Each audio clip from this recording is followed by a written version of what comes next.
Dante, ano ang detalye na naging hatol ng korte dito kay Frenchie May Cumpio? Magandang tanghali, Ella. Guilty o napatunayang nagkasala nga sa kasong terrorism financing ang journalist na si Frenchie May Cumpio. Ito ay batay sa ibinabang hatol ng Regional Trial Court Branch 45 ng Tacloban City, Leyte kaninang umaga. Guilty rin ang hatol sa isa pang kapwa-akusado nito na si Mariel Dumiquel. Pero pinawalang sala sila sa kasong illegal possession of firearms and explosives. Labis naman na ikinadismaya ng ina, kapatid at maging mga abogado ni Cumpio ang hatol ng hukuman. Masaya na sana yun kasi yung unang binasa kasi, yung acquittal. Pero yung pangalawa na, yun parang binagsakan kami.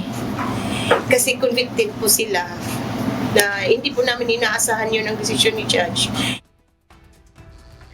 Tiniyak nilang gagamitin ang lahat ng maaaring remedyong legal para mapalaya ang mamamahayag.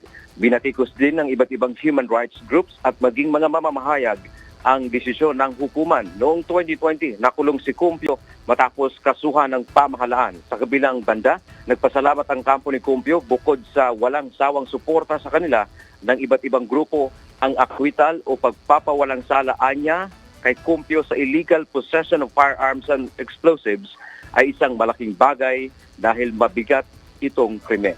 Yan ang ating update. Balik sa iyo, Ella. Maraming salamat, Dante Amento.